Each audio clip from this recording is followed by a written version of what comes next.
Islam Sabah. Dengan itu, saya menjemput Tuan Haji untuk memulakan kelas kita pada hari ini. Silakan Tuan Haji. Assalamualaikum warahmatullahi wabarakatuh. Alhamdulillahil jamil yuhibbul jamal. Salatu wassalamu ala rasulil akmal wa ala alihi wa sahbihi al-abrar. Allahumma salli ala Sayyidina Muhammad wa ala ali Sayyidina Maulana Muhammad. Saudari moderator, sahabat saya, Saudara Abu Bakar Ongkosing, selaku Presiden sahabat, seterusnya pelajar-pelajar sekalian, saya bersyukur pada Allah Subhanahu Wa Taala pada pagi ini dapat saya memenuhi jemputan tuan-tuan dan puan-puan untuk mengisi majlis ilmu yang telah ditetapkan pada hari ini. Saya terharu di atas ingatan anda semua kepada saya, dan saya juga ucap tahniah kepada sahabat kerana setakat ini sudah 17 atau 18 orang yang hadir, dan ini satu kehadiran yang memberansangkan. Jadi jangan kita ketinggalan apabila kita berada dalam keadaan PKP. Bukan bermakna dakwah tidak boleh dilaksanakan, bukan bermakna majlis ilmu tidak boleh diteruskan. Ada orang yang sejak mula PKP sehingga sekini, dia sudah pun meraih ijazah pun. Ada yang sudah lulus master, PhD dan sebagainya. Baru-baru ini ada anak menantu saya contohnya, dia pulang untuk bercuti di Sabah, kemudian lama terkandas di Sabah, tapi waktu di Sabah di rumah itu dia sempat mengikuti kuliah, sempat ambil peperiksaan, dan sudah pun naik ke tahun yang berikutnya. Jadi Allah Subhanahu Taala melakukan sesuatu ataupun menurunkan sesuatu, ada hikmah di sebaliknya. PKP kalau kita lihat ataupun pandemik COVID-19 ini, selain daripada cerita-cerita ataupun peristiwa-peristiwa yang menyayat hati, tetapi banyak hikmah yang terkandung di sebaliknya. Contohnya pada masa COVID, pada masa PKP ini, orang ingat Allah Subhanahu Taala lebih daripada sebelum pandemik. Orang menjaga kebersihan lebih daripada sebelum berlakunya pandemik. Apalagi orang lebih patuh kepada undang-undang berbanding sebelum berlakunya pandemik. Bahkan ada ahli keluarga dulu bertelefon pun jarang. Sekarang ini kalau tidak ber-WhatsApp, video call lagi hampir setiap minggu. Jadi hubungan kekeluargaan menjadi erat, menjadi rapat, walaupun tidak bertemu atau tidak bersemuka. Saya doakan semoga sahabat, semoga Teratak Fitrah ini akan terus menjadi suatu wadah ilmu, pertemuan, melahirkan dai yang cemerlang di Sabah. Saya sempat bertanya semalam kepada, ataupun kemarin kepada Wan Aisyah, berapa lama sudah sahabat ini? Katanya sudah 10 tahun, sahabat Teratak Fitrah sudah 15 tahun. Betul ke itu, Bu? Saudara Bu? Tepat, tak? Lebih kurang lah itu, lebih kurang. Lebih kurang lah, gitu 2002 lah. 2002 pergi 2021, begitulah. Jadi apa yang saya ingin nyatakan di sini bahawa sesungguhnya saya berdoa semoga Allah Subhanahu Taala akan terus memberi kekuatan kepada saudara Abu Bakar dan sahabat-sahabatnya di dalam esko sahabat, dan juga semua penggerak Teratak Fitrah yang saya tahu anda bergerak bukan dalam keadaan keselesaan dan kemudahan, sebaliknya bergerak masih dalam kepayahan dan kesulitan. Namun saya mengikuti perkembangan kelas ini daripada dulu, dan saya mengikuti perkembangannya walaupun badan saya tidak hadir di situ, tetapi saya tahu bahawa kelas ini menyumbang secara signifikan kepada pembangunan ilmu dalam kalangan saudara baru di Bandaraya Kota Kinabalu dan sekitarnya, dan sudah tentu begitu ramai sudah graduan sahabat ini yang ataupun Teratak Fitrah ini yang kini bertebaran di seluruh Sabah menyampaikan ilmu dan juga dakwah. Jadi bercakap tentang perkembangan Islam di Sabah ini, saya tidak mau bercakap sahala. Saya akan bercakap dalam tempoh yang terhad. Saya tidak mau habiskan masa itu. Kemudian kalau ada tengah-tengah saya bercakap tu, kalau ada yang mau menyampuk, saya benarkan. Kalau ada soalan terus ditanya pun, saya cuba jawab. Kalau saya dapat jawab, kalau tidak, saudara Abu ada boleh jawab. Begitulah kita. Jangan terlalu formal, jangan kamu mendengar ceramah saja dia bosan. Jadi lepas itu kita boleh buka sesi interaksi sehinggalah pada masa yang sudah ditetapkan itu. Jadi tuan-tuan dan puan-puan semua yang saya hormati lagi saya kasihi, ini adalah masa yang terbaik untuk kita muhasabah diri. Muhasabah maksudnya untuk saya dan untuk anda semua. Berkata Sayyidina Umar Al-Khattab radhiyallahu an, hasibu anfusakum qabla an tuhasabu. Hisablah, hitunglah diri kamu sebelum kamu dihisab atau dihitung. Kita menjadi pemimpin di dalam sahabat ini. Kemudian kita ada pelajar-pelajar kita, beratus orang bilangannya. Maka setelah 10 tahun katakan kita berorganisasi, inilah masa yang sesuai pada masa pandemik ini, pada masa COVID ini, kita buat muhasabah, kita buat perkiraan setakat mana pencapaian kita, apa lagi yang kita belum capai, apa lagi kegagalan kita, apa lagi kelemahan kita yang masih menghantui organisasi kita atau kelas kita. Jadi dengan pembaikan penambahbaikan itu nanti, maka kita akan dapat menjadikan kelas Strata Fitrah dan juga sahabat ini sebuah pertubuhan serta suatu medan ilmu yang lebih cemerlang pada masa-masa yang akan datang. Jadi di dalam sesi bersama dengan saya ini, saya akan seperti biasalah, seperti kamu kenal saya akan coba untuk mengemukakan cadangan-cadangan, mengemukakan beberapa idea. Kalau dibuat, mudah-mudahan Anda lebih cemerlang, ada sedikit saham akhirat buat saya. Kalau tidak dibuat, tidak rugi pun saya walau sedikit pun. Tetapi semua ini memerlukan kerjasama. Semua pihak. Bukan ditugaskan atau dibebankan kepada saudara Abu, bukan kepada saya. Dan saya tidak mau jadi tukang ajar saja, tapi teori. Tidak praktik pun. Jadi kita mesti mau melaksanakannya secara bersama. Saya tahu saudara-saudara sekalian adalah orang yang betul-betul berkorban. Jadi pemimpin sahabat bukan ada gaji, bukan untung. Hadir mengatur kelas Strata Fitrah, bukan ada orang bagi kita gaji atau allowance. Sebaliknya pendapatan kita, usaha niaga kita lagi kita korbankan kepada kejayaan-kejayaan sahabat dan kejayaan Strata Fitrah itu sendiri. Jadi, perkara yang pertama yang saya ingin sebutkan dalam pertemuan kita ini, bahawa bila kita bercakap tentang perkembangan Islam di Sabah ini, dari segi bilangan, alhamdulillah, Islam sudah menjadi agama negeri. Cemerlang sudah, daripada tahun 73 sehingga sekarang, Islam menjadi agama negeri, maka agama Islam boleh dikembangkan kepada semua rakyat di Malaysia, di Sabah tanpa ada halangan. Dari sudut undang-undang semuanya teratur. Dari sudut peruntukan pun teratur. Dana. Tinggal lagi apa yang masalahnya?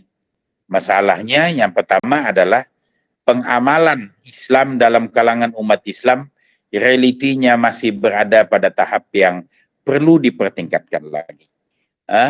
Bila kita pergi ke pedalaman, kita pergi di bandar sendiri pun, masih ada orang yang tidak solat, masih ada orang yang tidak melaksanakan ajaran Islam dengan betul, masih ada orang yang bekerja tidak menjadi ibadah dan sebagainya. Ini menjadi cabaran kita. Jadi, untuk kita berjaya dengan lebih cemerlang, maka elemen yang paling penting, yang pertama yang kita ingin terapkan di dalam dakwah, di dalam kelas Strata Fitrah dan dalam aktiviti sahabat adalah elemen kreativiti dan inovasi. Kreativiti dan inovasi. Ini nomor satu. Jangan kita kekal dengan cara 10 tahun yang lalu. Jangan. Kita mesti berubah, tapi berubah kepada cara yang lebih baik, berubah kepada cara yang lebih menarik.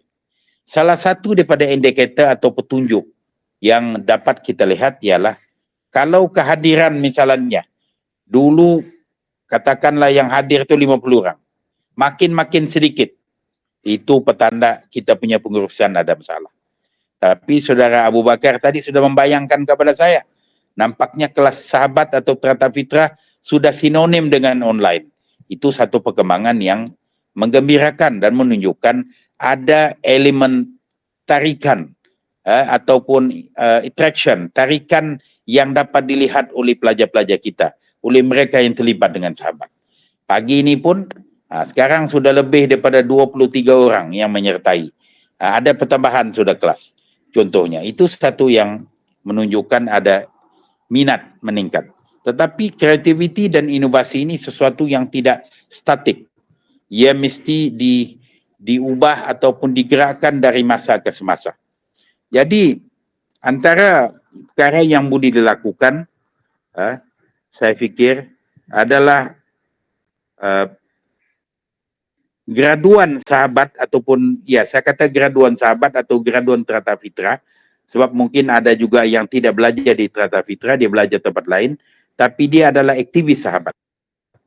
Mesti kita keluar daripada suasana biasa yang selesa kepada suasana yang lebih daripada biasa, kalau boleh luar biasa. Apa dia itu?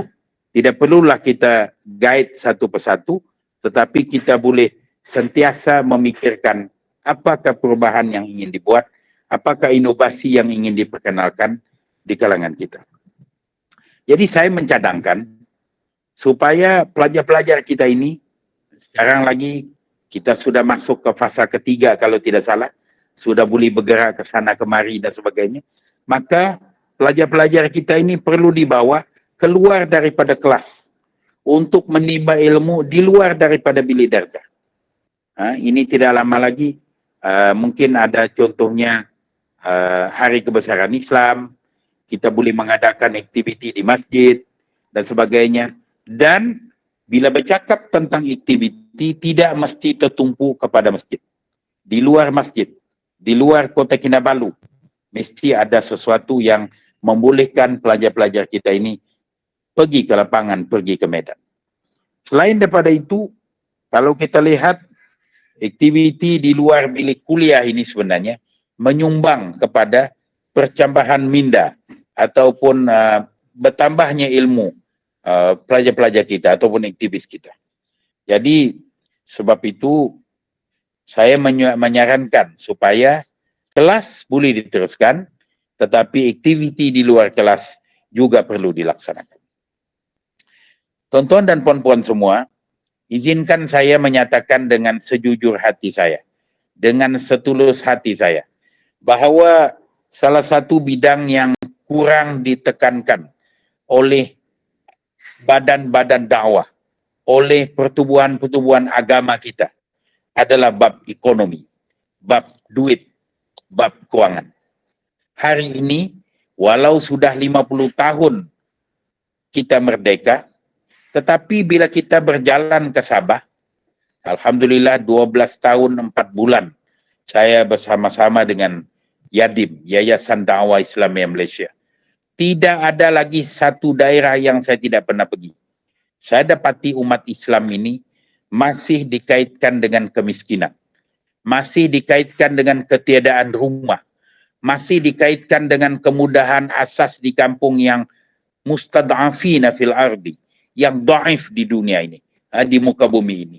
Masih dikaitkan dengan latar belakang pendidikan yang tidak setanding dengan orang lain.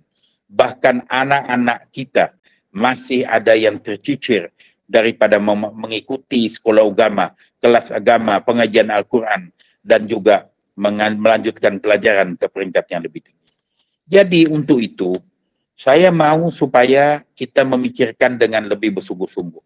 Supaya sahabat bersama dengan NGO-NGO yang lain, agensi kerajaan yang lain, dan juga kelas Tata Fitrah, hendaklah ada membincangkan juga tajuk berkaitan dengan ekonomi, kewangan, sama ada kewangan semasa hidup ataupun kewangan selepas kita meninggal dunia.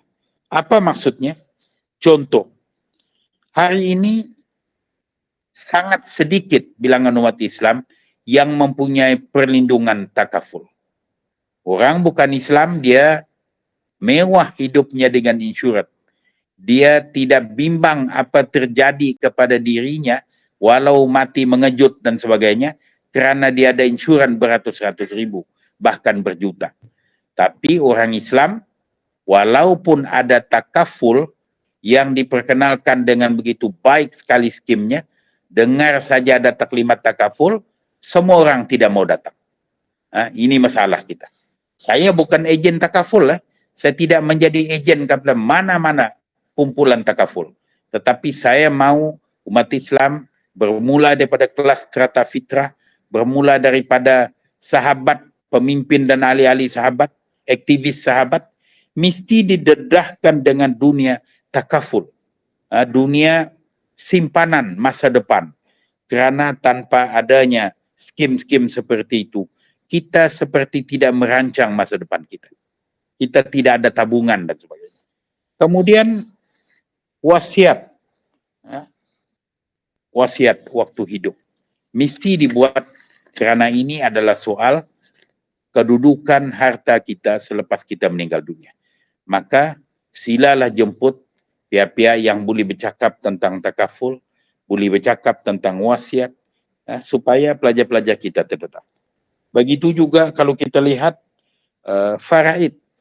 Apa yang dikatakan faraid ataupun agihan harta bagi si mati juga tidak diurus dengan begitu baik sehingga kegagalan mengagih faraid ini menjadi salah satu punca keruntuhan institusi keluarga ataupun pergaduhan sesama keluarga selepas kematian seseorang di antara kita.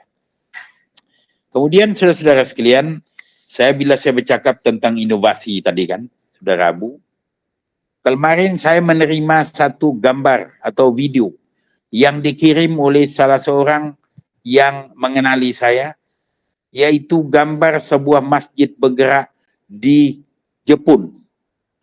Di Jepun. Masjid ini diubah suai daripada sebuah lori besar sehingga dia boleh diubah suai, parking dan menjadi sebuah masjid. Memanglah Jepun adalah sebuah negara yang bermulanya segala teknologi di Jepun lah. Selain daripada Korea, Amerika, Britain dan sebagainya. Tapi apa yang saya ingin sebutkan di sini adalah jikapun kita tidak dapat membuat masjid ataupun surau bergerak itu, ada beberapa perkara yang sudah kita pun bincang 10 tahun yang lalu, tapi sampai sekarang belum pun dilaksanakan. Saya ambil contoh. Bagi saudara-saudara yang tinggal di Kota Kinabalu, sudah tentu mengenali Pasar Malam Sempelang. Pasar Malam Sempelang di Pekan Sempelang Sembulan. Dulu ada restoran Sempelang, sekarang sudah ganti restoran India kalau tidak salah. Kemudian di sebelahnya dulu adalah bangunan asrama Putra Sekolah Menengah Agama Toh Puan Haji Rahmah, sebuah sekolah agama yang tersohor di negeri Sabah. Bagi kawasan pantai barat, saya tidak melibatkan Tawau dan Sandakan. Pasar Sempelang ini adalah pasar yang pertama wujud. Sebelumnya ada pasar malam di sana sini. Apa yang berlaku? Peniaga mula melapor diri di sana seawal jam 4 petang. Kadang-kadang tidak sempat sembahyang asar. Makin dekat maghrib, waktu itulah makin ramai orang akan membeli belah. Dan mereka hanya tutup pukul 8. Pernahkah kita bertanya bila masa diromo sembahyang? Tiada. Saya pernah bangkitkan benda ini. Orang jawab kepada saya tidak mau beritahu lah siapa yang jawab kepada saya ni. Bukan juga orang di bus stop ataupun yang tiada pendidikan. Dia jawab dengan saya, dia bilang, Tuan Haji, masjid negeri dekat. Dekatnya itu berapa dekat? Jalan kaki berpuluh juga. Dan adakah mereka ini boleh meninggalkan perniagaan dalam tempoh masa yang lama? Maka saya berpandangan, pasar Sempelang ini dan pasar-pasar malam ini perlu disediakan surau mobile. Surau yang kalau tidak bergerak pun, tidak mobile pun, tapi surau sementara yang membolehkan mereka sekurang-kurang menunaikan solat maghrib. Isya dia boleh tangguh di rumah. Tapi alangkah baiknya juga kalau dia solat isya di situ. Ini contoh di hadapan mata kita. Saudara-saudara sekalian, saya juga mencadangkan dan menyarankan supaya sahabat, kalau sudah, alhamdulillah, kalau belum, buatlah satu perbincangan meja bulat persidangan pendek, kupi-kupi saja. Kalau persidangan meja bulat ini terlampau besar namanya. Kupi-kupi saja, coba bincangkan tentang keperluan mewujudkan koperasi sahabat. Sesungguhnya kerajaan tidak mampu untuk memberi kekayaan kepada setiap rakyatnya. Hari ini, bila sebut kekayaan, ekonomi, perniagaan, dia dimonopoli oleh kumpulan bukan Islam, khususnya masyarakat Tionghoa dan juga India. Sementara kita, orang-orang Islam, berada pada nombor 3 ataupun nombor 30 dalam barisan penguasaan kekayaan di negara kita. Betul, ada dalam 10 orang terkaya, ada orang Melayu, tetapi dia tidaklah mewakili kekayaan sebenar ataupun penguasaan ekonomi sebenar umat Islam. Maka, salah satu daripada cara kerajaan membantu rakyat adalah dengan menggalakkan penumbuhan koperasi. Jadi, koperasi ini, kita ada Jabatan Pembangunan Koperasi, kita di Kinarut ni ada pusat latihan koperasi, Polakop. Jangan kita pandang sebelah mata. Sudah tiba masanya, saudara-saudara baru kita ataupun saudara-saudara kita yang mengikuti kelas strata fitrah ataupun mereka yang aktif dengan sahabat perlu didahkan dengan dunia koperasi. Tidaklah rugi jika satu hari ataupun setengah hari atau beberapa jam diperuntukkan untuk kita mengenali koperasi dan juga aktif sekurang-kurangnya memiliki saham dalam satu koperasi supaya kita boleh membantu usaha meningkatkan penguasaan ekonomi umat Islam. Saya selalu menekankan hal ini kerana mengikut Jamhurul Ulama dan kajian para sejarawan. 4 khalifah itu 3-nya adalah orang kaya. Abu Bakar As-Siddiq kaya raya sehingga dikatakan seluruh hartanya digunakan untuk membangunkan Islam bersama Rasulullah. Umar Al-Khattab orang kaya. Utsman ibni Affan lagilah orang kaya. Hanya Ali ibni Abi Thalib dikatakan tidak kaya, tetapi dia pun tidak juga miskin sehingga meminta-minta. Hikmahnya, dia tidak kaya kerana dia adalah Ahlul Bait, dia adalah sepupu Rasulullah, dia sejak kecil lagi berjuang bersama Islam, mungkin tidak sempat mengumpul kekayaan, kerana jiwa dan raganya sejak lahirnya atau sejak kecilnya diserahkan untuk Islam. Dan dia pula dikahwinkan atau dijodohkan dengan Fatimah, putri kesayangan Rasulullah. Lalu dia adalah menjadi Ahlul Bait. Tapi 3 khalifah itu kaya.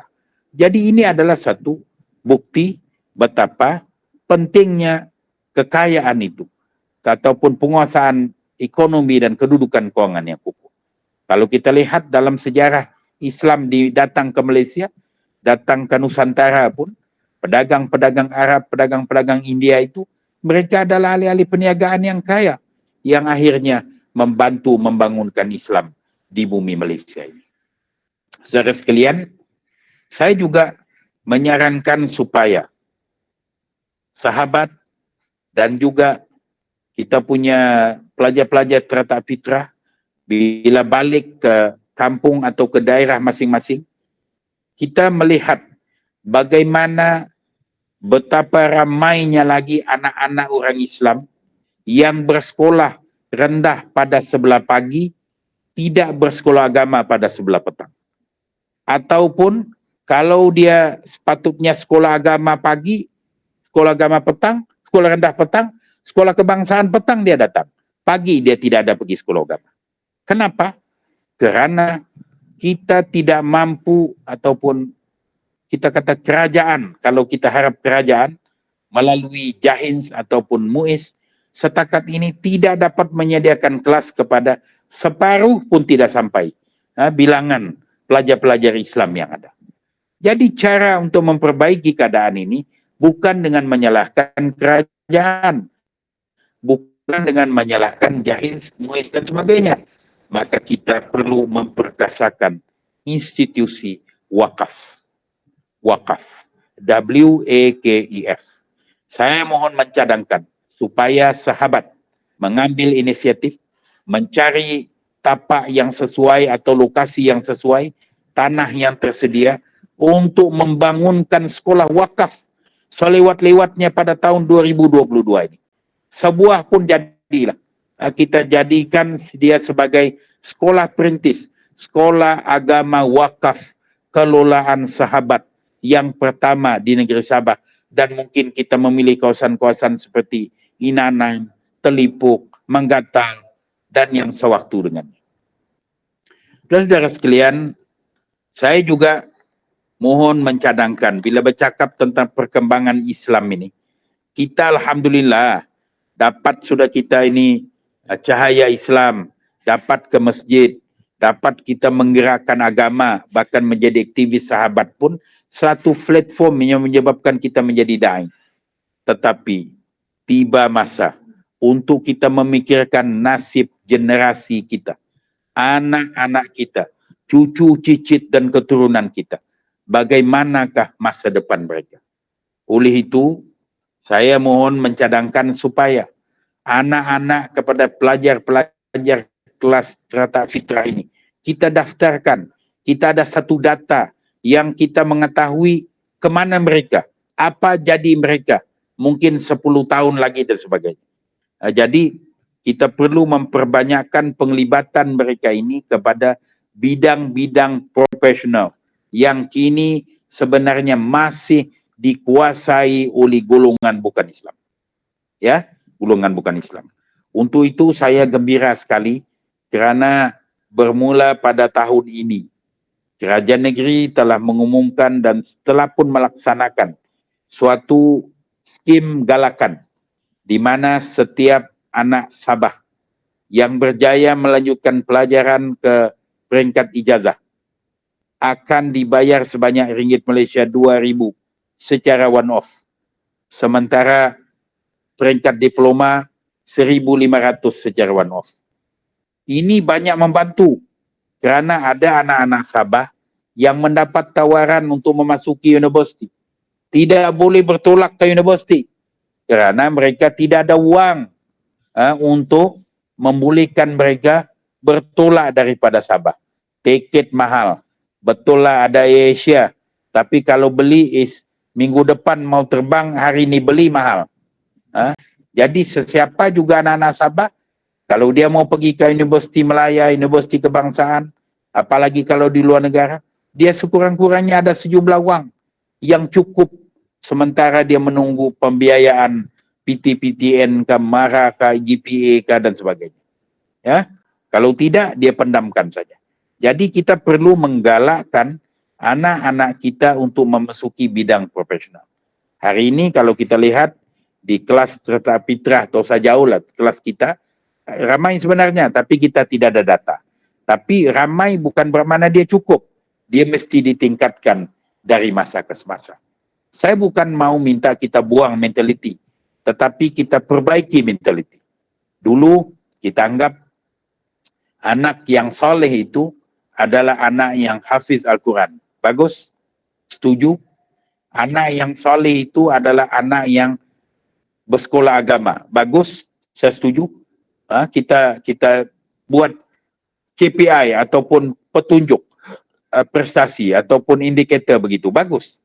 Tetapi kita tambah lagi nilainya supaya selain daripada itu, maka anak-anak kita memasuki bidang kedoktoran, bidang arsitektur, seni bina, bidang apa lagi, QS, juru ukur bahan, dan sebagainya yang belum ramai orang kita untuk menceburinya. Tapi dalam masa yang sama, dia mempunyai asas agama yang begitu kukuh. Jadi peluang-peluang belajar, contohnya di imtiaz ataupun imtiaz ataupun kelas agama di Sekolah Menengah Agama Kota Kinabalu, ulul albab itu, hafiz yang profesional itu, perlu didedahkan kepada pelajar-pelajar teratak fitrah supaya anak-anak kita nanti akan hadir di kelas-kelas yang seperti ini. Saya ingin berkongsilah pengalaman kami. Saya bersama dengan Sahibut Sama Mufti, beberapa orang sahabat, beberapa tahun yang lalu sebelum PKP, kami berpeluang pergi ke Istanbul, Turki. Ya, Istanbul. Untuk melihat bagaimana Mahat Tahfidz Sulaimaniyah ataupun institusi Sulaimaniyah itu.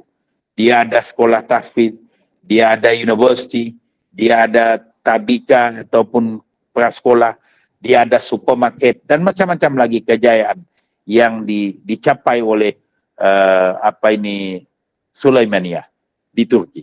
Ini satu benda yang perlu kita syukuri dan kita perlu contohi. Jadi kalau di Sabah ada dua sudah cawangan Mahat Tahfidz Sulaimaniyah, yaitu satu di Kingfisher Kota Kinabalu, satu lagi di Tawau. Yang apabila pelajar itu hafiz 30 juzuk, mereka akan dihantar belajar ke Istanbul FOC, free of charge. Dan saya juga tertarik bila kami melawat di sana, maka pelajar-pelajar universiti di situ misalnya, selain daripada mereka belajar dalam pelbagai bidang di universiti, mereka juga belajar Al-Quran sehingga menjadi hafiz. Jadi impian kita pada masa akan datang, kita ada juruterbang pilot tetapi hafiz, boleh baca Quran. Kita ada doktor, tapi doktor yang hafiz. Kita ada QS, kita ada arkitek, tetapi arkitek dan QS yang menghayati Al-Quran ataupun memahami isi kandungan Al-Quran itu sendiri. Itu maksud saya. Akhirnya saya ingin sebut di sini bahawa pelajar-pelajar teratak fitrah yang kita keluarkan pada setiap tahun, ataupun kalau tidak pun setiap tahun, 2 tahun sekali barangkali, pokoknya graduan daripada kelas teratak fitrah, graduan daripada aktiviti-aktiviti sahabat ini. Tiba masa kita bukan sekadar menunggu pekerjaan ataupun mencari pekerjaan atau mengharap pekerjaan. Sebaliknya, kita juga menjana pekerjaan. Bagaimana menjana pekerjaan? Maka tidak ada pilihan lain, melainkan kita melahirkan seramai mungkin usahawan dalam kalangan kita. Tidak mengapalah, tidak semestinya sebut usahawan ini usahawan yang berbilion-bilion, berjuta-juta, tetapi usahawan kecil-kecilan pun adalah satu permulaan yang sangat baik. Saya satu ketika saya pergi melawat di Johor misalnya. Di Johor orang jual keripik pisang. 3 jenis keripik pisang. Yang neutral artinya yang tawar saja, yang masin, yang manis. 3 jenis. Buatnya bukan di kilang, tetapi di hujung rumah saja. Rumah dia, kita panggil rumah 1 tingkat, 3 bilik, rumah sederhana, ditambahnya sedikit di anjung itu, suatu tidak juga pondok, tetapi satu sudut untuk dia buat memproses keripik pisang. Secara tradisional. Bukan ada mesin yang berjuta-juta harga, tidak ada. Tetapi bila kita tanya, pendapatan bulanannya minimal RM6.000 sebulan. Ibu tunggal. Dia adalah seorang ibu tunggal, dia adalah mungkin seorang yang suri rumah sepenuh masa, tetapi maknanya dia ada pendapatan yang mengalahkan gaji seorang pegawai yang baru melapu diri daripada universiti dan memulakan pekerjaan.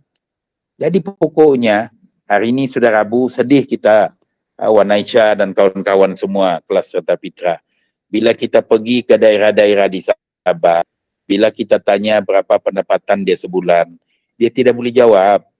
Orang kampung ni bukan pandai bohong. Dia tidak pandai menjawab. Kenapa dia tidak pandai? Sebab tidak ada pola kolom di dalam di dalam borang kajian itu yang mengatakan tiada pendapatan langsung. Ditanya lah pula mesti mau ada pendapatan. Jadi sebenarnya orang-orang kita, orang Malaysia di Sabah, ada yang sehari itu RM10 pun dah masuk ke dalam poket dia. Sebulan itu RM100 pun tiada masuk dalam poket dia. Ini dikatakan kais pagi makan pagi, kais petang makan petang, ada makan tapi tidak ada duit. Macam mana dia makan? Dia tanam padi, dia tanam sayur, dia cari ikan di sungai, dia masih boleh hidup, masih boleh makan, tidak mati kelaparan, tetapi dia tidak punya uang. Jadi perkara ini perlu dibincangkan selain daripada kita membincangkan soal akidah, soal ibadah, soal munakahat, nikah kahwin, apalagi bidang-bidang yang itu teruskan, bagus, tetapi saya tekankan balik bidang ekonomi, soal melahirkan lebih ramai orang kita yang kaya. Inilah yang sepatutnya menjadi satu lagi kayu ukur petunjuk kepada perkembangan Islam di bumi Sabah ini. Kita tidak mau orang Islam ini ramai pada bilangan. Nanti bila datang bulan Ramadan, bilangan yang membayar zakat ada zakat fitrah saja. Bukan zakat harta. Tetapi penerima asnaf yang RM200 satu kepala pada bulan Ramadan itu bukan makin sedikit, makin banyak di kampung-kampung. Sebelum itu, kampung A 50 penerima. 1 kali 2 tahun lepas itu 150 penerima. Itu bukan simbol pencapaian yang kita boleh banggakan. Kalau boleh, kampung A itu asalnya ada 50 penerima. Selepas 5 tahun, tinggal 10 orang penerima. Itu pun betul-betul OKU, anak yatim piatu, terlalu tua dan sebagainya. Jadi saudara sekalian, kita untuk mengubah Sabah ini bukan dengan banyak cakap, tapi dengan banyak tindakan. Kita yang paling bagus dalam ibadah pun begitu, kita berdikit-dikit tetapi konsisten. Kita tidak mau sesuatu yang kita buat besar, berseminar, belanja berbelas-belas ribu, lepas tu baliknya kosong. Teori saja, tiada praktiknya. Jadi bila bercakap tentang perkembangan Islam, saya perakukan bahawa Islam di Sabah berkembang dengan baik. Tinggal lagi kualitinya masih perlu ditingkatkan. Tinggal lagi penguasaan ekonomi dalam kalangan umat Islam. Penguasaan orang Islam dalam bidang profesional perlu dipertingkatkan. Dan juga kreativiti serta inovasi di dalam dakwah itu juga perlu dipertingkatkan. Hari ini kalau kita lihat, kita gemar untuk mengadakan majlis-majlis, bagus. Webinar, macam-macam seminar online dan sebagainya, bagus. Tetapi sebenarnya kita perlu sedar dan insaf. Ramai lagi yang tidak terlibat dengan majlis-majlis ilmu, ramai lagi yang tidak terlibat dengan dakwah, ramai lagi yang tidak pun pernah kita perkenalkan tentang Islam.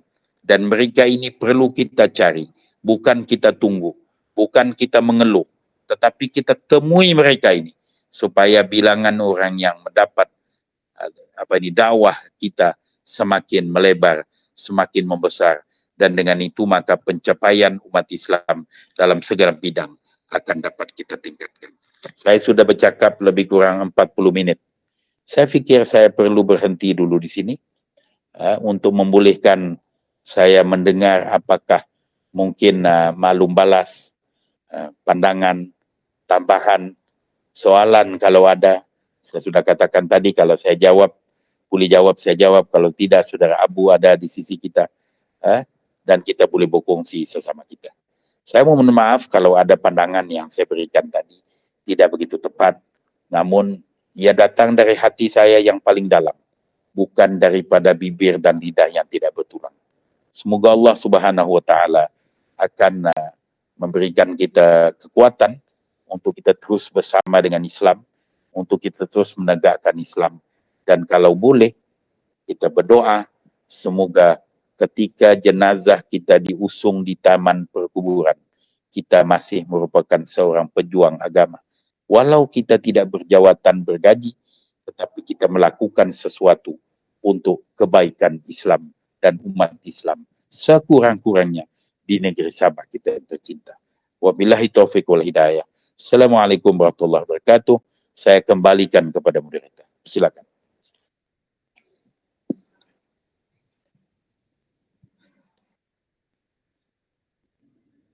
Halo. Ya, okay. So Tuan Abu Bakar, ada apa-apa soalan? Biasanya Tuan Abu Bakar yang ada soalan. Sebelum saya menyoal, pasal saya ada deretan soalan juga ini ataupun ni cadangan. Jadi boleh yang kawan-kawan lain. Tapi sebelum itu Ustaz Tuan Haji, pada pagi ini kita memang ada 3 kelas sedang berjalan serentak lah. Jadi satu tentang tahap 3 ini memang kehadiran dia apabila memang agak sedikit yang dari yang lain sebab kita mempunyai sistem peperiksaan. Jadi kalau tahap 1 dia tidak lulus, dia tidak pergi tahap 2. Tahap 2 pun kalau tidak lulus dia dapat tahap 3. So tidak heran kalau tahap 1 ramai kan. Jadi tahap 3 ini yang elit-elit ini saya anggap elit dan sudah champion-champion setakat yang dalam kita punya pembelajaran lah. Jadi saya mengharapkan yang ada pada pagi ini sebelum Pakcikmu ini yang mungkin bercadang atau menyoal kepada Tuan pengajar kita, Tuan Haji. So, persilakan dulu kamu. Yang lain-lain. Betul. Terima kasih Saudara Abu. Ini sikap pemimpin yang perlu kita teladani. Dia bagi laluan dulu sebab takut nanti pandangan. Ada Amisa, Hafiza, Azalina, geng lama ni Tuan Haji juga ni. Zal, Tuan Johari, Tuan Johari ada di sini. Kau kena cari tadi oleh Tuan ada, tapi Johari dah bercakap tu Tuan Haji. Khairul, Martis. So banyak lagi. So dipersilakan. Ramai 20 lebih. 27 kita. Jadi ruang dibuka untuk sesiapa yang ingin bertanyakan soalan. Dan semestinya soalan saya dahulu Tuan Haji. Assalamualaikum warahmatullahi wabarakatuh. Semua khusus pada Tuan Haji. Rindu kami dengan Tuan Haji. Tiba-tiba kami diberi maklum sudah diganti dengan Ustaz Akmal. Rupanya cepat berlalu. Haji masih kelihatan segak. Alhamdulillah. Apapun yang diberitahu, disampaikan tadi menjadi tunjuk ajar, teladan kepada kami di sahabat ini. Semua apa yang Tuan Haji utarakan, sedangkan itu semuanya memang terbaiklah sebagai pembuka mata kami yang tertutup selama ini. Mudah-mudahan dengan keadaan Tuan Haji, kehadiran Tuan Haji bersama kami di sini hari ini, nanti Tuan Presiden mungkin boleh seperti yang dicadangkan tadi itu, meja bulat ataupun kopi-kopi santai untuk pasti apakah yang boleh kami lakukan selepas ini. Jadi memang Tuan Haji mana-mana semasa dulu Tuan Haji di Yadim, apa saja program Tuan Haji, saya di jabatan ada surat, kami hadir sebab kami cakap ini Tuan Haji begini, suaranya jelas, keras, kuat. Walau 2 jam kami tidak boleh tidur. Memang semangat. Terima kasih Tuan Haji. Mungkin yang lain ada yang bertanya kepada Tuan Haji juga. Alhamdulillah. Saudara Johari ini, Saudara Abu, saya jarang nampak dia bersongkok. Rupanya makin diletak songkok itu, dia makin smart dan tidak ternampak dia sudah menjadi YB. Yang bersara. Bukan begitu Tuan Haji. Dia tidak mau dia punya kepala berkilat tu nampak. Oh gitu. Itu kelebihan dia. Sorry. Ya, tidak apa-apa. Silakan. Ya. Orang sudah pencen Tuan Haji. Orang OKB betul. Ya. Itulah dia. Sementara menunggu kawan-kawan yang lain berbicara sebab kita banyak masa juga ini. Pertama yang saya ingin nyatakan sini Tuan Haji ialah petang ini jam 1:30 kita ada majlis kempen kenali Nabi Muhammad. So kami jemput Tuan Haji lah. Kalau tidak busy sila jemput untuk hadir pada majlis ini dan nanti saya akan bagi itu dia punya pautan link kepada Tuan Haji lah. Jadi saya kalau Tuan Haji tidak busy dan boleh buat penilaian, jadi saya mau kasih jadi Tuan Haji, kalau dulu itu Allahyarham Tuan Lajim Ukin pernah jadi inspektor pembangunan Negeri Sabah. Jadi saya mahu Tuan Haji petang ini jadi observer kami, pemerhati, and then apa mau dikasih apa tambah atau apa kelemahan. Jadi mungkin kita boleh buat postmortem satu hari nanti lah Tuan Haji. Itu yang pertama. Jadi saya juga ingin membaca sedikit biodata ini kitabnya Tuan Haji penceramah kita pada hari ini, yaitu dia tidak juga terlalu tua pula, lebih kurang sejak kami, umur 52 tahun, asal Kuala Penyu, mempunyai master dalam pengurusan pendidikan, and then sarjana muda sastra, diploma pendidikan IPG Kampus Gaya, pengalaman guru, pernah di Yadin, dan sekarang Pesuruhjaya Majlis Dakwah Negeri Sabah, pengurusi Yayasan Limawan, pengurusi Lembaga Pemegang Amanah Rumah Anak Yatim Asnaf, naib Presiden Pertubuhan Kebajikan Islam Sabah Perkis, dan penasihat Masjid Puncak Taqwa. Jadi daripada deretan resume sini ini Tuan Haji, ada beberapa saya ingin tanya lah kan. Sebagai contoh lah, sekarang ini Tuan Haji ialah Pesuruhjaya kepada Majlis Dakwah Negara lah. Jadi apa kita boleh bekerjasama ini Tuan Haji? What is our simbiosis dalam perkara ini? Sebab saya memang selalu dengar perkataan ini, sehingga kami pun ada gabungan dakwah Malaysia GDM, tapi bila dibercerita macam Majlis Dakwah Negara ini merupakan otai lagi. Mereka lagi di atas di Jabatan Perdana Menteri kalau saya disilap. So apa yang boleh kita bekerjasama atau yang boleh dibantu oleh MDN atau apa yang boleh kita boleh buat bersama Tuan Haji? Okey. Baik, saya terus jawab duluan, nanti terkumpul saya tidak boleh ingat. Majlis Dakwah Negara ni sebenarnya sebuah pertubuhan bukan kerajaan. Yang bertujuan untuk dakwah, tidak ada agenda politik, tidak ada agenda peribadi, dan tidak ada kepentingan mana-mana individu. Dia dipimpin oleh Profesor Datuk Dr. Mahmud Zuhdi ataupun Profesor Emeritus Datuk Dr. Mahmud Zuhdi Haji Abdul Majid, seorang tokoh akademik dari Universiti Malaya dan kemudian UIA yang terkenal di Malaysia ini. Dan aktivis ataupun penggerak-penggerak MDN ini terdiri daripada otai-otai yang sebahagiannya sudah bersara dalam peribatan awam, sebahagiannya merupakan ahli perniagaan dan bermacam-macam latar belakang. Contohnya, Datuk Wan Muhammad Sheikh Abdul Aziz, bekas ataupun mantan Ketua Pengarah JAKIM Malaysia, dan bekas setiausaha politik kepada Menteri Agama yang sebelum ini, Datuk Dr. Zulkifli. Dia adalah salah seorang aktivis Majlis Dakwah Negara. Begitu juga dengan yang berbahagia Datuk Razali Sahabudin, bekas timbalan Ketua Pengarah JAKIM, juga ada di dalam MDN ini. Jadi Datuk Mufti kita adalah penasihat MDN di peringkat negeri, dan bila bercakap tentang kerjasama, maka MDN sebenarnya tidak bertujuan untuk memimpin ataupun mengapalai mana-mana NGO yang ada di Malaysia. Tetapi MDN akan bekerjasama dengan badan-badan agama ataupun NGO yang lain di Malaysia, termasuk di Sabah lah. Kalau kita ini, saya lebih suka bincang pasal Sabah lah.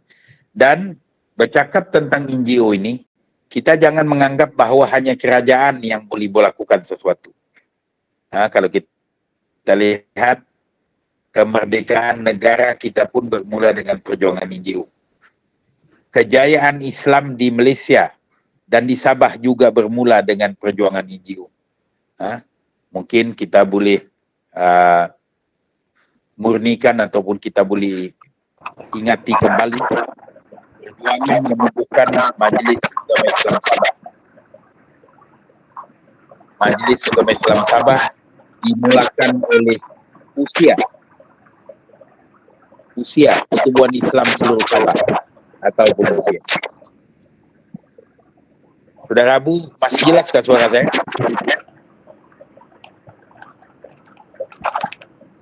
Suara Macam macam ada ada gangguan. gangguan. Tidak boleh dipahami. Okey. Boleh? Ah.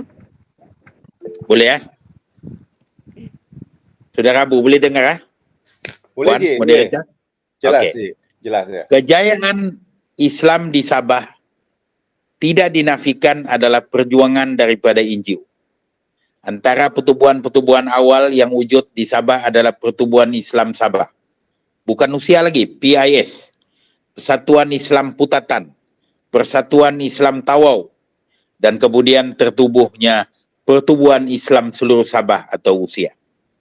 Usia yang diasaskan oleh almarhum Tun kemudian memperjuangkan penubuhan Majlis Ugama Islam Sabah ataupun MUIS yang kini menaungi ataupun mempunyai kuasa dalam bidang agama di negeri Sabah. Jadi MDN, Majlis Dakwah Negara Negeri Sabah, saya cuma di Sabah saja, kita boleh bekerjasama seperti mana saya di Yadim dahulu. Ya? Jadi kita boleh melaksanakan berbagai aktiviti, saya tidak dapat perincikan satu persatu di sini. Contohnya, apabila kita bercakap tentang sekolah agama wakaf, saya bukan cakap saja, bukan saya mau suruh saja sahabat buat. Kita boleh bekerjasama untuk merealisasikan sekolah wakaf.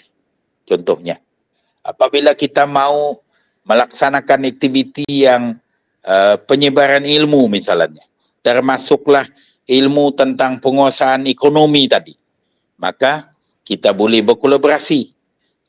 Sahabat, MDN, dan syarikat-syarikat kewangan berlesen, bukan alung.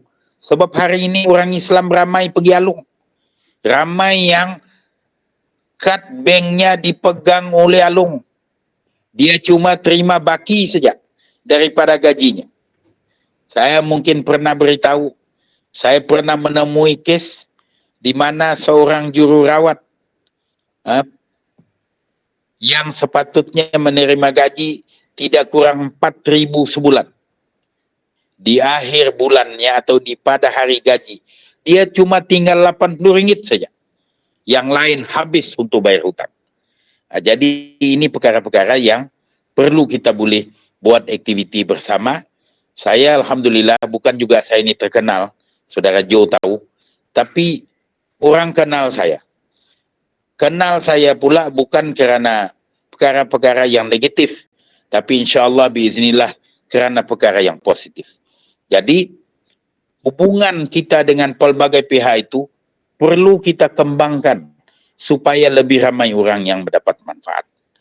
Saya di Sabah ini mungkin saya boleh sebut di sini bukan bertujuan untuk menyebut kebaikan, menyebut apa yang kita buat, tetapi sebagai suatu motivasi kepada kita.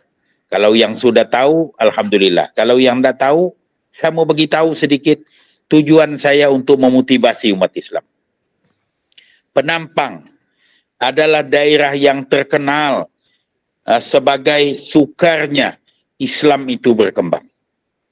Ya, kerana kekangan daripada pihak berkuasa di sana. Contohnya, kalau saya boleh sebut pejabat daerah, PBT ataupun majlis daerah dan bagai-bagai lagi. Mau buat masjid, pelan pun dah lulus. Sebagainya. Apa yang terjadi? Ini peristiwa benar, saudara-saudara boleh semak, boleh cek dengan pihak yang saya sebutkan.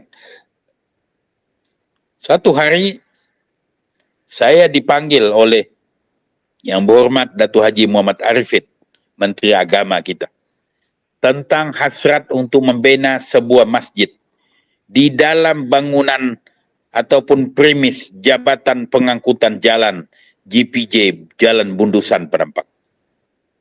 Pada masa itu, pengarah Jabatan Pengangkutan Jalan, Tuan Haji Sadim Haji Abdul. Kebetulan ahli keluarga saya kenal lama, dan dia kini adalah pengarah Immigration KLIA. Jadi, saya berbincang dan saya bawa message bahawa kita ada penaja untuk membina sebuah masjid yang kecil. Bila saya simak, GPJ mempunyai jawatan kuasa surau yang dipengerusikan oleh Tuan Haji Jeffrey Abdul Rashid Shirlin. Mereka mempunyai juga sedikit kewangan untuk digunakan. Tetapi mereka tidak mempunyai surau yang selesa, jauh sekali mempunyai masjid. Jadi syarat dia, kita mihon GPJ sediakan tanah, kemudian masjid ini hendaklah dibuka kepada orang awam, bukan untuk kaki tangan GPJ saja. Syarat itu dipenuhi. Dan Datuk Arifin mengarahkan saya untuk memulakan kerja pembinaan ini dengan modal hanya 50,000. Tetapi saudara-saudara kita di Jabatan Pengangkutan Jalan berjiwa besar. Mereka mau masjid yang lagi besar. Sebab di Penampang berlaku kesesakan untuk salat Jumat di Masjid Nurul Hikmah Bukit Padang, Masjid Baitus Salam Bista Minentut, dan juga Masjid Al-Falah, Masjid Al-Falah gitu, yang di Ibu Pejabat Polis Daerah Penampang. Jadi daripada muatan sekitar 150 orang, mereka mau supaya masjid itu boleh memuatkan sehingga 5 ke 700 orang. Maka kita perkenalkan kempen infak. Semua sumbangan masuk ke akaun surau GPJ yang ada. Tapi yang kita bangunkan itu adalah masjid. Alhamdulillah, masjid itu berjaya disiapkan walaupun terganggu dengan PKP, pandemik dan sebagainya. Dalam tempoh kurang daripada 2 tahun dia berjaya disiapkan, dan nilainya kini mencecah lebih kurang 500,000 atau setengah juta. Dan uang itu adalah infak orang ramai, bukan peruntukan daripada kerajaan. Jadi bila kita buat sesuatu, kita bersungguh, kita iklankan, kita beritahu masyarakat, ramai orang mau masuk surga ni, saudara Juari. Tinggal lagi kita tidak tunjuk jalan bagaimana dia untuk masuk surga itu secukupnya. Jadi itu contoh yang saya boleh berikan untuk kita bekerjasama. Demikian juga kalau dahulu kita pernah naik kereta api, balik naik bus untuk membawa pelajar-pelajar kita. Ya, ingat. Barangkali pada masa ingat. Ingat kata Juari? Ingat ya. Mungkin pada masa akan datang kita boleh panjangkan lagi kita punya aktiviti itu. Contohnya pemimpin-pemimpin sahabat ini, AJK atau ESCO ini, kita boleh bermukim di Kundasang, di Institut Latihan Islam Malaysia Kampus Kundasang. Di sana kita tidurlah 1 malam atau 2 hari 1 malam untuk membincangkan masa depan sahabat, dan juga kita berbengkel untuk merancang apa yang kita mau buat pada tahun-tahun yang mendatang. Dan mungkin pada masa yang lain pula kita boleh menganjurkan lawatan ilmiah. Sebab lepas ini kita sudah boleh pergi ke luar negara. Maka kita boleh membuat lawatan ilmiah, anjuran bersama kita, kemudian kita boleh buka kepada orang ahli-ahli sahabat dengan bayaran yang minima, bukan untuk mengejar keuntungan, tetapi memberi peluang kepada ahli-ahli kita untuk melawat ke luar negara, contohnya ke Indonesia.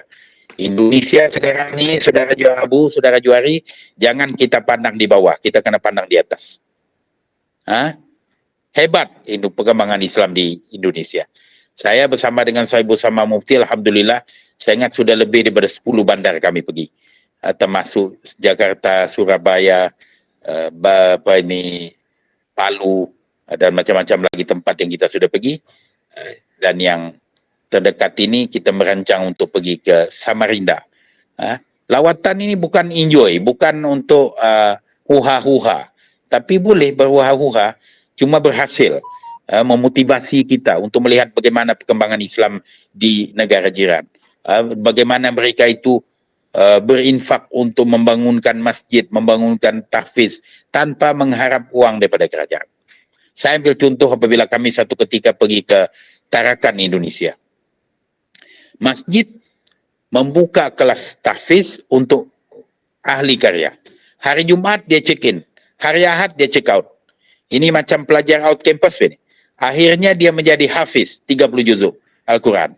Dan sepanjang mereka berada di masjid itu, mereka diajar secara percuma, bahkan makan minum ditanggung oleh ahli karya. Masjid kita ada yang menyimpan duit beratus ribu.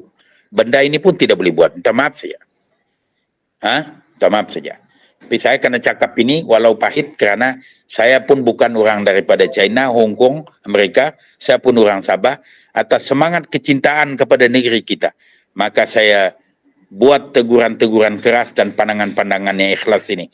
Mudah-mudahan ada kebaikannya, bukan untuk saya, tetapi untuk agama dan untuk umat Islam. Boleh Saudara Abu, boleh terjawab Pak? Luar biasa, Ji. Iya, ya Tuan Haji. Pada saat yang sama Tuan Haji, kita ada sedikit masa. Okey, boleh. Saya rasa ada beberapa soalan, tetapi alang-alang saya punya turn tadi kan, saya minta sambung sedikit Tuan Haji. Boleh. Tentang Tuan Haji juga pengurusi ini rumah anak yatim Sakinah. Ya. Maaflah. Jadi bagaimana dengan rutin harian di sana, especially aktiviti dan juga kos perbelanjaan tempat tersebut, sebab kami juga mempunyai lebih kurang rumah penginapan untuk mualaf, tetapi kami juga ingin belajar sedikit, especially dua itulah dia punya organisasi dan juga kos perbelanjaan. Itu yang pertama Tuan Haji. Yang kedua, sila juga yang hangat di pasaran sekarang ini itu perkis. Apa itu perkis dan apa yang kita boleh bekerja sama, and then who is the leader the next barangkali. Okey, Tuan Haji. Okey, saya jawab yang perkis dulu. Perkis ini Pertubuhan Kebajikan Islam Sabah yang dia menjadi legacy dan diasaskan oleh Allahyarham Datuk Seri Panglima Haji Lajim Haji Ukin. Apabila beliau meninggal dunia pun, perkis masih ada, dipimpin oleh ramai otai dan anak-anak muda bergabung. Dia adalah sebuah NGO juga seperti mana usia. Bezanya perkis dia berpusat di Sabah saja. Dia tidak ada di Semenanjung. Usia pun sama Sabah saja. Tadi MDN ada di Semenanjung dan ada di seluruh Malaysia. Jadi perkis ini buat masa ini dipimpin oleh pemangku Presiden Tuan Haji Abdul Sani Marif, seorang lulusan agama ataupun aktivis masyarakat, tetapi di dalamnya ada Datuk Salsidu Ibrahim, ada Datuk Haji Ahmad Lakim bekas hakim dan beberapa individu lain. Buat masa ini perkis masih lagi bertatih. Maksudnya dia baru bermula. Dia baru ditubuhkan. Dia belum mempunyai kedudukan kewangan yang kukuh. Cuma ternampak kuat sebab pertama perkis ini telah dirasmikan dan dilancarkan oleh Ketua Menteri di bangunan tabung haji di Hotel Raya. Saya hadir. Keduanya, dalam masa lebih kurang 2 bulan, perkis berjaya mengumpulkan dana lebih kurang 125,000 untuk membantu rakyat Palestin. Dan dana itu ada sekarang di akaun perkis dan akan diserahkan sedikit masa lagi, hanya menunggu masa untuk kunjung hormat kepada Yang Amat Berhormat Ketua Menteri bagi menyerahkannya. Siapa pemimpin perkis selepas ini tertaluk kepada Mesyuarat Agung pada tahun 2023 untuk memilih pemimpin yang baru, sebab pemimpin dipilih melalui Mesyuarat Agung seperti usia. Begitu. Jadi itu tentang perkis. Tentang aktiviti, dia ada cawangan lebih kurang 25 cawangan di seluruh Sabah dan ada aktivisnya di setiap daerah, dan mereka saya dapati memanfaatkan kedudukan masing-masing untuk menjayakan perkis itu sendiri secara bergabung juga. Ya. Okay, tentang Rumah Anak Yatim Asnaf Sakinah, saya bersama dengan sahabat-sahabat mengasaskannya pada tahun 2011. Ini adalah tahun yang ke-10 kami bersama dengan Rumah Anak Yatim dan Asnaf Sakinah. Kami mempunyai 34 orang pelajar, terdiri daripada putra dan putri, anak yatim piatu, anak yatim, dan ada tidak lebih daripada 10 orang asnaf, iaitu mereka yang benar-benar miskin, yang ditinggalkan oleh oleh bapa ataupun ibu bapa yang seperti diselamatkan akidahnya dan sebagainya. Tentang keperluan keuangan, kami memerlukan perbelanjaan lebih kurang ringgit Malaysia 20,000 sebulan untuk menggerakkan rumah anak yatim ini. Kerana pelajar ini masuk secara percuma, kami adalah tenaga sukarela, tetapi ada warden seramai 4 orang yang perlu dibayar allowance, ada pemandu seorang, ada seorang penyelia yang juga diberi allowance. Jadi campur dengan kos anak-anak dan sebagainya, bil listrik, utility dan sebagainya, anak ini pula pergi sekolah menerima wang saku dan sebagainya, kami memerlukan 20,000 sebulan. Dari mana 20,000? Daripada infak orang ramai yang kita galakkan menyumbang untuk anak yatim, dan perkara itu, sumbangan itu, kalau dia diakadkan untuk anak, tidak boleh diambil oleh pengurusan. Maksudnya untuk tujuan pengurusan pun tidak boleh. Tapi kalau akad dia umum, maka sebahagiannya boleh digunakan untuk pengurusan seperti membayar allowance, warden dan sebagainya. Tetapi pengerusi saya dan semua ahli jawatan kuasa adalah tenaga sukarela yang tidak dibayar allowance atau seguati walau RM1. Jadi alhamdulillah kesedaran masyarakat Sabah ini untuk membantu anak yatim begitu baik sekali. Dan izinkan saya menyebut dengan sejujurnya, seikhlasnya, bahawa sumbangan biasanya tinggi pada bulan Ramadan. Jadi wang sumbangan orang pada bulan Ramadan, kita ini bukan terima zakat. Kita boleh tangguh perbelanjaan itu untuk bulan-bulan yang berikutnya. Maka kita boleh survive untuk 12 bulan ataupun 11 bulan yang berikutnya. Kita tidak mempunyai sumbangan tetap daripada kerajaan hingga ke hari ini. Hingga ke hari ini. Yang ada sumbangan individu, sumbangan daripada syarikat-syarikat korporat yang berkala. Sumbangan daripada pusat zakat berkala. Setahun sekali. Tapi tidak mencukupi. Kita mesti cari lagi selebih daripada itu. Tapi saya ingin menyatakan soal pengurusan rumah anak yatim, belum pernah lagi anak kita tidak makan, belum pernah lagi berlaku sehingga kita punya bil listrik dipotong dan sebagainya. Anak-anak ini segi rutin, pagi dan petang dia pergi sekolah. Kita ada 2 buah van. Juga sumbangan daripada bank. Lepas itu, malam baca Quran.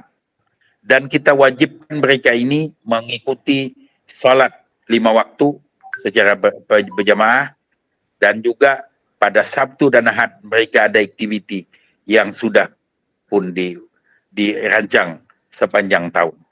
Kemudian anak-anak yang bakal menduduki peperiksaan ada tuition untuk membolehkan mereka mempunyai nilai tambah ilmu selain daripada apa yang diperolehi di bilik darjah. Alhamdulillah setakat ini 3 orang anak kita berada di universiti, seorang di Universiti Malaya, seorang di College Professional Baitul Mal di Kuala Lumpur, dan seorang lagi di Universiti Melaka yang dulunya dikenali sebagai College University Islam Melaka. Yang lain itu masih di sekolah menengah, di asrama pun ada yang ulang alik lagi ramailah. Itulah perkembangan rumah anak yatim dan asnaf as-sakinah. InsyaAllah pelan baru saja diluluskan oleh Majlis Daerah, kami akan membina bangunan sendiri selewat-lewatnya Januari tahun hadapan, yang mana reka bentuknya dibuat oleh Tuan Haji Arifin Sudin daripada Arifin Sudin Arkitek. Sementara dana sebanyak lebih kurang 1 juta adalah sumbangan daripada infak untuk membina bangunan itu. Setakat ini. Ya, dipersilakan untuk pertanyaan ataupun penjelasannya selanjutnya. Ada lagi 10 menit, silakan. Iya, mungkin ada yang lain barangkali. Wanita nih, ramai wanita. Assalamualaikum. Salam, wabarakatuh. Ustaz mau tanya pasal itu tadi Ustaz cakap tentang itu tentang tahfiz, rumah tahfiz, rumah anak yatim. Yang saya mau tanya Ustaz itu boleh tanah tapak untuk bina rumah tahfiz, rumah anak yatim semua ini mula-mula dulu macam mana cara dapat tuh Ustaz? Sumber keuangan dia untuk beli tapak tanah itu dan macam mana cara gitu? Bagus ini pertanyaan. Okey, kami bermula pada tahun 2011 dengan menyewa sebuah rumah di lot 503. Kami sewa pada masa itu dengan nilai lebih tidak salah 600 ringgit sebulan. Sewa bulan itu, bil listrik, bil air, kita cari penajah. Ramai orang kaya sebenarnya di Sabah ini. Tapi kita jarang mau bersama orang kaya. Pasal kita rasa kita orang miskin. Samin, kalau dia pergi jumpa juari, bukan untuk poket samin. Kalau setakat kopi-kopi, saya tidak payah cakap, Abu pun belanja saya. Juari pun belanja. Tapi kalau cerita ribu-ribu, samin buat apa? Anak 3 bukan 13. Sudah semuanya bekerja bersekolah, habis. Kecuali seorang yang belajar di Universiti Islam Madinah. Jadi, perkara yang paling penting sekali adalah kita buka mulut. Dan orang percaya dengan kita bukan muka penipu, bukan kaki kelintong, bukan kaki pusing. Itu penting. Jadi mula-mula kami menyewa.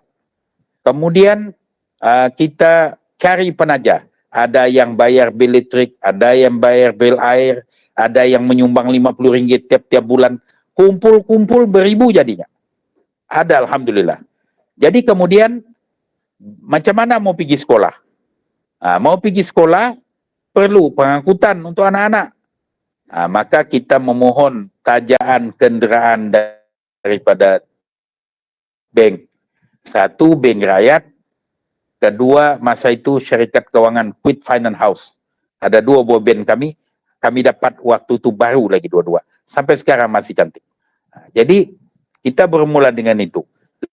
Lepas itu, pelan-pelan duit yang kita dapat daripada sumbangan orang ramai, kita kumpul, kita simpan untuk kita membeli bangunan.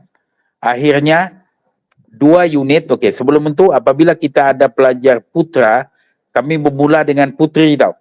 Bila kita buka putra, kita buka lagi, sewa lagi sebuah rumah di Taman Pantai Lokawi. Rezeki kami dapat di sebelahnya, lot 504. Maka sewa 22, 503, 504. Lama-lama kami beli ini bangunan. Kami beli dengan cara bayaran ansuran dan sebagainya, tapi kami iklankan bahawa kami memerlukan wang untuk membeli bangunan. Kami tidak ada buat loan bank, dah layak Jo. Dah layak sebab penyata kewangan dah cantik. Lepas itu bila kita sudah dapat beli bangunan, maka kita dengan sendirinya memiliki tanah. Kami cari arkitek. Tuan Haji Arifin Sudin ini malu dia mau hantar bil sama saya. Dia junior sekolah saya. Jadi saya kata kau tolong saya. Bukan tolong samin, tolong rumah anak yatim. Maka dia buat plan secara percuma, menggabungkan tanah di kedua-dua 503, 504 itu jadi bangunan 2 tingkat. Bernilai lebih 1 juta. Akan dibangunkan insyaAllah. Jadi yakinlah saudara-saudara, kalau buat rumah anak yatim, kalau kita jujur, kalau orang nampak hasil, orang akan cari kita untuk menyumbang. Selain daripada itu, kami tidak lokek. Sebelum PKP, siapa saja mengundang kami, walaupun nasi campur saja ataupun minum teh saja petang-petang, kami penuhi undangan tu. Hantar anak-anak kita. Dan jangan lupa, rumah anak yatim ni yang datang kepada kita ada 2 kumpulan. Pertama, orang yang sedang gembira, naik pangkat, baru dapat isteri, atau baru dapat isteri baru lagi, dapat cucu, anak sambut anniversary, dia pergi potong kek, dia bagi duit sama anak-anak. Itu dana masuk. Satu lagi orang yang sedih, suami kanser, isteri terlantar di hospital, apalagi ibu bapanya sakit. Dia mohon untuk anak-anak kami mengadakan solat hajat dan juga bacaan Yasin pada malam Jumat. Kami sampaikan hajat itu. Kami tidak pernah meminta sebarang bayaran.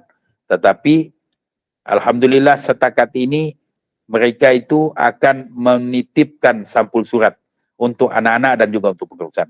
Dan saya ulang tadi, bukan sulit, bukan rahasia. Bulan Ramadan, biasanya sumbangan akan meningkat kerana umat Islam sudah makin sedar betapa pahala ibadah dalam bulan Ramadan itu berlipat ganda.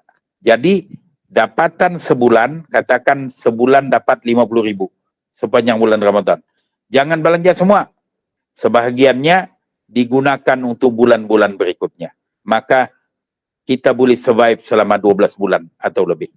Buat masa ini Rumah Yatim dan Asrama Sakinah, kita boleh survive sekurang-kurangnya 5 bulan walaupun tidak ada sumbangan. Begitu. Macam juga kita mau dibuang kerja ni, ataupun kita mau ambil BSS. Kita perlu bersedialah kan. 6 bulan dah ada kerja, macam Jo. Kan, Jo dia pasal dia ada pincin. Itulah dia senyum-senyum manjang tu. Kalau orang tak ada pincin, apa macam? Itulah contohnya. Jadi mengurus rumah yatim ni berkat. Mengurus rumah yatim ini membawa ketenangan, murah rezeki bagi pengurus-pengurusnya. Bahkan Rasulullah kata, aku dan mereka yang menguruskan anak-anak yatim di hari akhirat nanti ibarat 2 jari, bukan 2 tangan. Punya dekat, 2 jari saja. Aku dan mereka itu. Kita berdoa semoga kita tergolong dalam kumpulan yang itu. InsyaAllah. Ya, silakan. Bolehkah soalan saya jawapan saya menjawab soalan? Cantik. Assalamualaikum. Jadi inspirasi. Waalaikumsalam, ya, silakan. Tuan Haji. Mau Ya, tanya apa? waalaikumsalam. Boleh.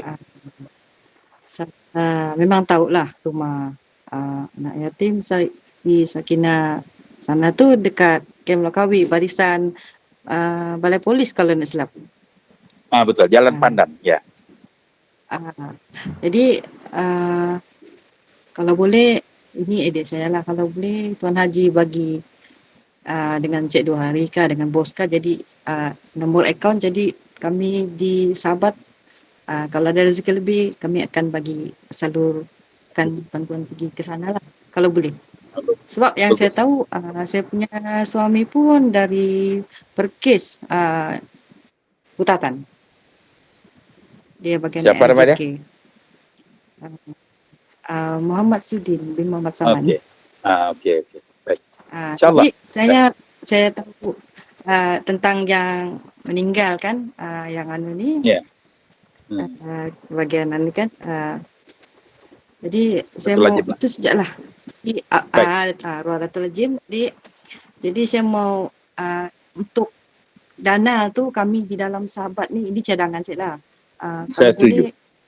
Dapat akaun untuk kami menyalurkan Menyumbang. apa sejaklah Baik. sumbangan dari segi keuangan, tenaga, apa semualah. Kalau Terima kasih. boleh lah kami. Memang boleh. Dia sejak. Terima kasih. Terima kasih. Terima kasih banyak. Semoga Allah Subhanahu Wa Taala memberkati amalan dan juga niat itu. Islam ini indah kerana niat buat baik pun sudah ada ganjaran. Belum lagi buat. Ya, buat berganda-ganda. Silakan kalau ada masa makin mencemburi kita, tapi saya masih ada masa. Hari ini masa saya memang untuk sahabat dan saya gembira bersama dengan sahabat-sahabat semua. Dan sebenarnya salah satu daripada cara saya menghargai hubungan kita yang sudah lama dan juga menghargai perjuangan saudara-saudara di sahabat adalah dengan cara memperuntukkan masa saya untuk anda semua. Ya, ada lagi? Aja, Okey. soalan aja. Siapa Saya. yang ada soalan lagi? Aja ada soalan Ji. Tuan Haji, silakan. dia mau Silakan. tanya sejak itu jadi ahli PI apa tadi tu PI Persatuan Islam. Apa nama dia? Perkis. Perkis, Persatuan Kebajikan Islam Sabah, Dia Perkis. punya ahli itu terdiri daripada macam Terbuka. mana tu Tuan Haji? Terbuka kepada semua, masuk melalui cawangan-cawangan dia. Di Putatan, Penampang. Di Penampang dia punya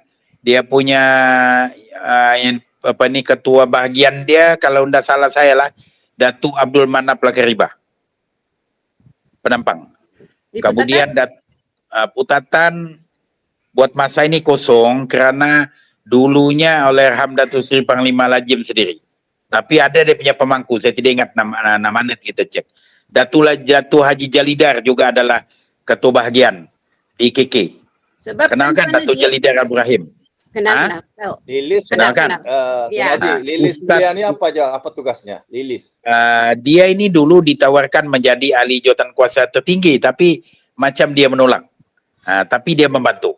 Kemudian Ustadz Zarat Khan Abdul Rahman, Timbalan Pengarah Jahin. Dia adalah ketua bahagian di Sandakan. Wow. Semua orang Itu- orang Zahid. Lain Itu antara yang saya boleh sebutkan. Tuan Haji, Ah. Datuk Zarat, Zarat Han, Ustaz Zarat sudah timbalan pengarah. Ya, dia sekarang Timbalan Pengarah Alhamdulillah. bahagian pengurusan Jahin. Ya. 2 tahun lagi mau pensiun. Harap sempat jadi pengarah ya. Ya, amin. Jadi tentang keahlian perkes itu nanti boleh personal WhatsApp dengan saya. Saya akan bantu untuk mempermudahkan. Saya sebenarnya membantulah hari itu bila almarhum tu panggil saya baru mau asas. Saya bukan juga tidak ikhlas lah, macam boleh tidak ikhlas kan. Saya bilang saya kerja banyak tuh Datuk. Tidak, dia bilang kau saja. Kau orang berpengalaman dan ramai kenalan, dia bilang kau bantu. Jadi dia lantik saya sebagai salah seorang naib presiden dan saya terima. Najah. Okey, itu saja. Okey. Ya. Najah mau join? Tapi sudah mau join, tapi ini sudah pensiun ni. Boleh. Izin tidak masalah aja. Pencen jawatan tapi tidak pencen perjuangan.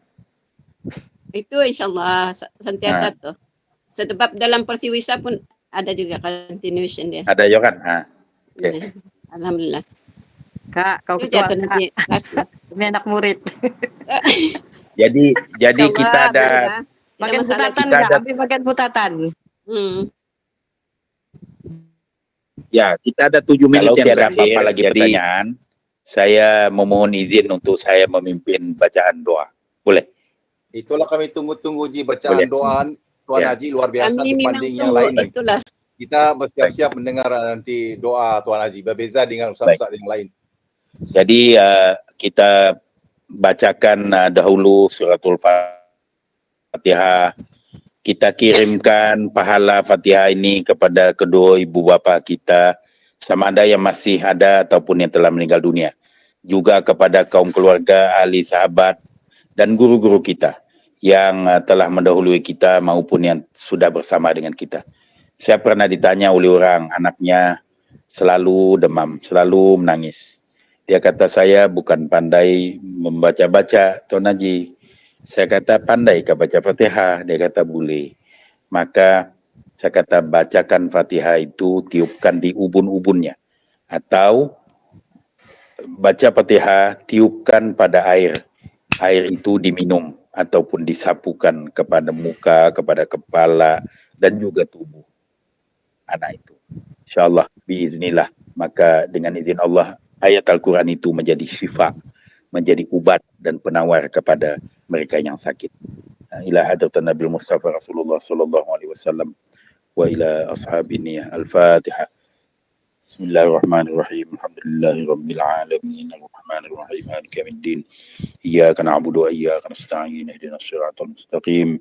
Siratal ladzina an'amta 'alaihim ghairil maghdubi 'alaihim waladdallin. Amin. Bismillahirrahmanirrahim. Alhamdulillahirabbil alamin wassalatu wassalamu ala rasulil amin wa ala alihi wa sahbihi ajma'in. Allahumma ighfir lana dhunubana wa liwalidina warhamhuma kama rabbayani shaghira wa li jami'il mu'minina wal mu'minat wal muslimina wal muslimat al ahya'i minhum wal amwat. Ya Allah, ya Tuhan kami, ampunkanlah segala dosa kami, sama ada dosa yang kami sengajakan maupun yang tidak kami sengajakan, sama ada dosa kecil apatah lagi dosa-dosa besar. Sesungguhnya ya Allah, Engkau Maha Pengampun dosa dan juga kesalahan hamba-Mu. Ya Allah, ya Tuhan kami, rahmati dan kasihanilah kedua ibu bapa kami, seperti mana mereka telah mengasihi kami sejak kami kecil lagi. Ya Allah, ya Tuhan kami, ampunkanlah dosa pasangan hidup kami, anak-anak, cucu-cucu kami dan zuriat keturunan kami, ahli-ahli keluarga kami, dan juga aktivis sahabat yang masih berjuang untuk menegakkan Islam di bumi Sabah ini, ya Allah. Ya Allah, ya Tuhan kami, sesungguhnya kami adalah hamba-Mu yang hina. Kami tidak berupaya untuk melakukan apa-apa, melainkan setakat yang Engkau izinkan, ya Allah. Oleh itu, tiada lagi tempat kami meminta, tiada lagi tempat kami memohon, tiada lagi tempat kami merayu, melainkan kepadamu ya Allah. Wahai Tuhan yang Maha Pengasih lagi Maha Penyayang. Ya Allah ya Tuhan kami tidak tahu bilakah Engkau akan menjemput kami pulang untuk menemuimu. Andainya ada lagi baki hayat kami ya Allah, berikan kami peluang untuk bertaubat, berikan kami peluang untuk beribadat, berikan kami peluang untuk berbakti kepada masyarakat, kepada umat. Ya Allah ya Tuhan kami, andainya Engkau ingin memanggil kami pulang, panggil kami setelah kami bertaubat, panggil kami dalam keadaan kami beribadat. Jangan Engkau panggil kami ya Allah, jangan ya Allah, jangan Engkau panggil kami dalam keadaan kami bergelomang dengan dosa dan maksiat. Ya Allah ya Tuhan kami, terimalah taubat kami, terimalah doa dan permohonan kami.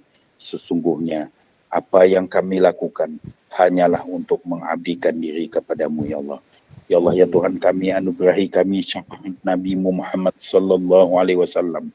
Mudah-mudahan dengan syafaat itu ya Allah akan melayakkan kami untuk memasuki syurga-Mu. Ya Allah ya Tuhan kami, sesungguhnya kami tidak layak untuk memasuki syurga-Mu, namun kami sangat takut dengan azab api neraka-Mu. Oleh itu ampunkanlah kami ya Allah, sesungguhnya Engkau Maha Pengampun dosa-dosa besar. Ya Allah ya Tuhan kami, dengarlah permohonan kami, lihatlah ibadah kami, bantulah perjuangan kami ya Allah. Kami bermohon juga ya Allah, Engkau lindungi kami, ahli keluarga kami, sahabat andai dan jiran tetangga kami, jamaah masjid kami daripada COVID-19 yang masih menyelubungi kehidupan kami. Rabbana 'alaika tawakkalna wa ilaika anabna wa ilaikal masir. Rabbana hab lana min azwajina wa dzurriyyatina qurrata a'yun waj'alna lil muttaqina imama. Akhirnya Allah, kami mohon dan merayu Engkau anugerahi kami istiqamah, konsisten dalam ibadah, konsisten dalam perjuangan, walaupun perjuangan kami ini tidak membawa keuntungan pribadi kepada kami, walaupun perjuangan kami selama ini bahkan memerlukan pengorbanan masa, tenaga dan uang ringgit daripada kami ya Allah. Namun kami tahu apa yang kami korbankan itu hanyalah setitik dakwat daripada selautan ilmu dan kekayaan yang Engkau miliki ya Allah. Allahumma rabbana taqabbal minna du'ana wa salatana wa niyyatana innaka as-sami'ul alim wa tub 'alaina ya maulana innaka antat tawwabur rahim. Subhana rabbika rabbil izzati amma yasifun wa salamun 'alal mursalin walhamdulillahi rabbil alamin. Taqabbalallahu minkum. Amin ya rabbil alamin. Terima Ya, kasih. Tuan Haji boleh tunggu sebentar, kita